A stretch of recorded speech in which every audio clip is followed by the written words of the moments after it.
Hello students, welcome to maths vibes. आज हम discuss करेंगे C S I N at 30 November 2020 complex analysis part B का question है। Question ID है 1030। Like f and g be entire functions such that limit z tends to infinity fz by z raised to the power n is equals to limit z tends to infinity zz by z raised to the power n is equals to 1 for some fixed positive integer n, then which of the following statements is true? First one is f is equals to g, and the second one is f minus g is necessarily a polynomial of degree at most n minus 1. Third one is there exist f and g with these properties such that f minus g is a polynomial of degree n, and the fourth one is there exist f and g with these properties such that f minus g is not a polynomial. So first of all हमें given है कि जो f और g है वो हमारे entire function है। अगर f एंड g हमारे एंटायर फंक्शन है तो हम टेलर सीरीज एक्सपेंशन लिख पाएंगे। सो हम लिखते हैं fz by z raised to the power n, which is 1 by z raised to the power n. Expansion is a naught a1z up to a n z raised to the power n plus a n plus 1 z raised to the power n plus 1 and so on. And हमें given है limit z tends to infinity fz upon z raised to the power n is 1. अगर ये limit 1 है, यहाँ से imply होता है कि a n की वैल्यू 1 रहेगी और a n plus 1 a n plus 2 बाकी सब की वैल्यू हमारी 0 हो जाएगी।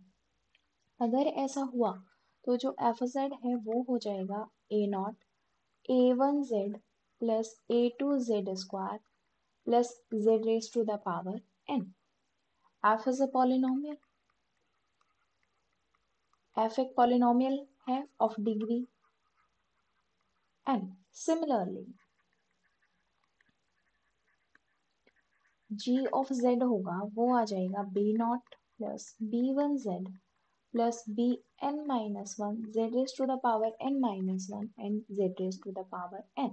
सो फर्स्ट ऑप्शन बोला गया कि f is equals to g। f और g हमारे तब इक्वल होंगे जब ये कोफिशिएंट्स भी हमारे इक्वल हो, बट हम इस ऑप्शन को डिस्कार्ड करने के लिए कंसीडर करते हैं late f of g is z raised to the power n plus 1 and g of z is z raised to the power n minus 1. So limit f of z upon z raised to the power n is 1 as n tends to infinity, which is equals to limit n tends to infinity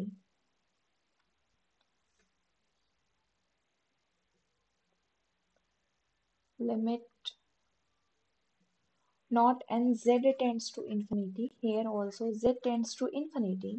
So f of g of z upon z raised to the power n, इस case में भी 1 है but f is not equals to g, but f हमारा g के equal नहीं होगा। सो first option हमारा discard हो जाएगा।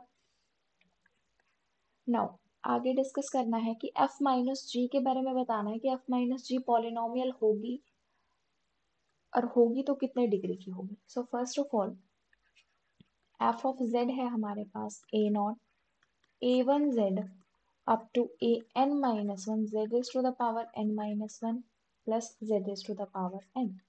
g of z है b not plus b1z up to bn minus 1 z raised to the power n minus 1 plus z raised to the power n. So f minus g हमारा हो जाएगा a not minus of b naught plus a1 minus of b1 z up to a n minus 1 minus of b n minus 1 z raised to the power n minus 1. ये cancel हो जाएगा तो 0. f minus g is a polynomial of degree n minus 1 at most. Maximum से maximum इसकी degree n minus 1 हो सकती है। सो अब हम ऑप्शंस देखते हैं। सेकंड में बोला गया f minus G is necessarily a polynomial of degree at most n minus 1। Second हमारा करेक्ट हो जाएगा। थर्ड है there exist f and g with these properties such that f minus G is a polynomial of degree n, but हमारे पास at most n minus 1 की possible है तो ये डिस्कार्ड हो जाएगा। Next, there exists f and g with these properties. F minus g is not a polynomial.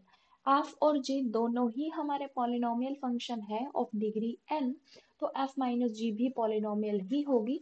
So fourth option भी हमारा डिस्कार्ड हो जाएगा. इसका करेक्ट ऑप्शन होगा सेकंड. और जो नेक्स्ट क्वेश्चन हम डिस्कस कर रहे हैं वो भी कॉम्प्लेक्स एनालिसिस का ही है और क्वेश्चन आईडी है 1030. ये भी पार्ट बी में ही पूछा गया.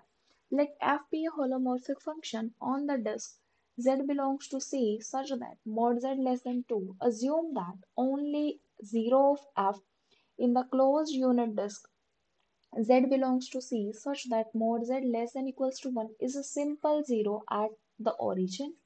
And let gamma be the positively oriented circle z belongs to C such that mod z is equals to 1, the integral dz upon fz is equals to. हमें इस integral की वैल्यू बतानी है. Question में हमें गिवन है कि जो एफ जेड फंक्शन है उसके पास ओरिजन पर एक सिंपल जीरो है. तो जो एफ जेड होगा वो कुछ इस तरीके से लिखा जाएगा where G Z is non zero in closed unit disc. G Z हमारा जीरो नहीं होगा. एफ जेड हमारा इस तरीके से लिखा गया तो इंटीग्रल हो जाएगा D Z F Z over the curve gamma is D Z upon Z G of Z. So G Z हमारा जीरो नहीं हो रहा, इसको हम लिखेंगे D Z by G Z over 10 which is equals to by Cauchy's theorem 2 pi iota 1 upon g at 0. Now अब हमें g at 0 की वैल्यू फाइंड आउट करनी है. हमें f of z गिवन है z g of z. So f dash of z हम find out करें z g dash of z plus g of z. So at z is equals to 0. हमें 0 पर value find out करनी है. So f dash at 0 is equals to 0 plus g of 0. This implies that g of 0 is f dash at 0. So equation star में हम put करेंगे, हमारे पास integral value आ जाएंगी. Integral dz upon F Z is equals to 2 pi iota upon 1 f dash of 0. अब हम option देखते हैं कौन सा ऑप्शन हमारा करेक्ट होगा. फर्स्ट वन में f डैश ऑफ 0 के मल्टीप्लाई हुई है, ये हमारा इनकरेक्ट हो जाएगा. यहाँ पर f डबल डैश आ गया, ये भी इनकरेक्ट हो गया. थर्ड ऑप्शन है 2 pi iota by f dash at 0. So third option हमारा करेक्ट हो जाएगा. अगर आपको वीडियो पसंद आई हो तो लाइक करें, शेयर करें और अगर अब तक चैनल को सब्सक्राइब नहीं किया है तो सब्सक्राइब करें. Thank you.